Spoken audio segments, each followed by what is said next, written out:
For the past few years, I've been messing with a gasoline-powered weed trimmer, weed whacker, weed eater, whatever you want to call it. And it's just been harder and harder to start. Because of that, I decided I was going to make the jump to a battery-powered weed eater.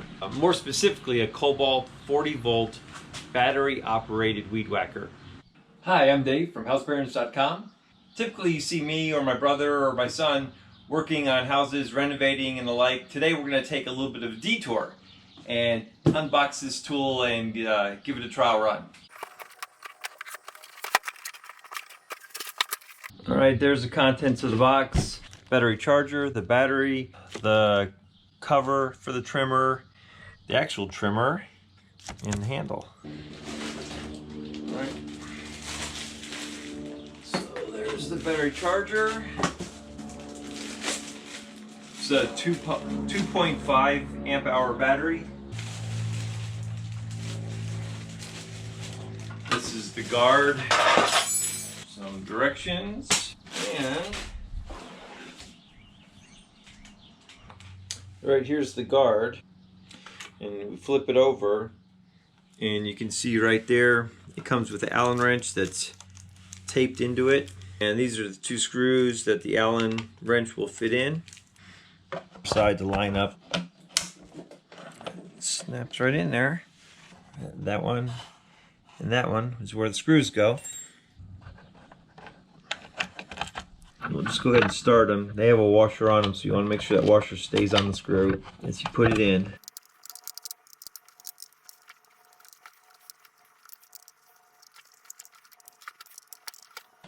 And I flip it up, right side up here. This is the front of it.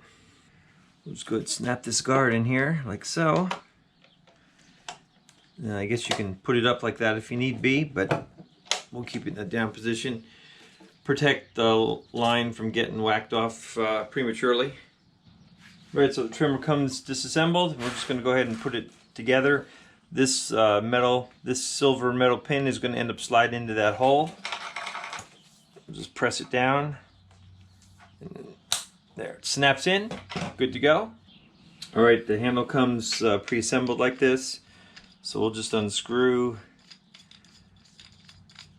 this knob, and this is for adjustment, and it also holds this in place. You can see on this side, this end lifts up off the bolt, and that side slides out.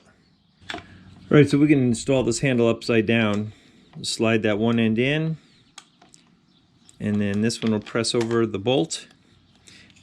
And this knob here, we can put it right on the screw. And I'll tighten that in place. And we'll leave it a little bit loose so we can turn it around. The bottom side has this kind of beveled or textured surface to it. That's for grip. So we got the smooth side facing the user. We'll slide this down a bit. And tighten it up. And like plumbing, tight but not too tight. Now, all we have left to do is charge the battery, and that's about, I think they said a 75-minute charge. Just go ahead and plug it in.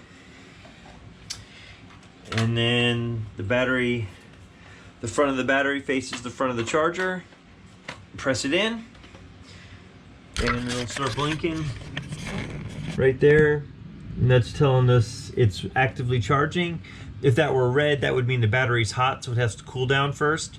But it's green, so that means it's cool enough. Now it's just gonna start charging. Right here, you press on this. That tells you how much of the battery's already charged. It has to go to 4 bars. So we'll just wait on that. And in 70 minutes or so, all right, we'll start our stopwatch here and see how long it takes. All right, came out here at 1 hour and it's already charged, so at least the first charge went a little quicker. So with the name facing that way, this pops right in. Then you press down to pop the battery out. So this particular weed eater is bump feed. So whenever this section of the trimmer hits the ground with some bit of force, it'll let line come out. and then it'll get trimmed off as it's spinning and maintain that 13-inch length.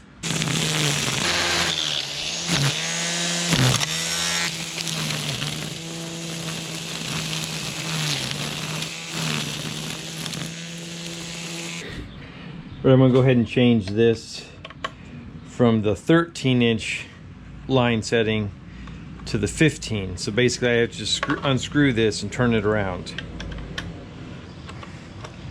And what that does just gives me more line, and then that way this gives me more line and gives me more cutting area.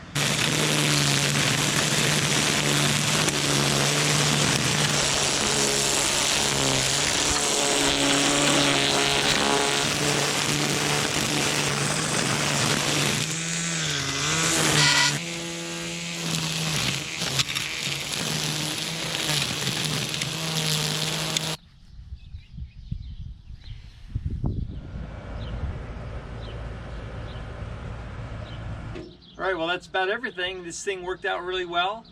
Because I hadn't trimmed in so long, the first battery only lasted me about 3/4 of my job. But it didn't take long to recharge, and back at it again and finished it up. I'd say all in all, it worked out really well. These are about 150 bucks. Not having to fiddle with gas and trying to keep a gas trimmer started, that was my big downfall, and that's why I jumped to battery. Same thing with the lawnmower. And couldn't be more happy. So if you're interested in getting one of these, check us out on Amazon. We got a link in the description below. You can also find these at Lowe's, your big box stores, those kinds of things as well. Don't forget to subscribe. If you got anything out of this, go ahead and give us a thumbs up. We appreciate it. Got any questions, let us know, and we'll see you next time.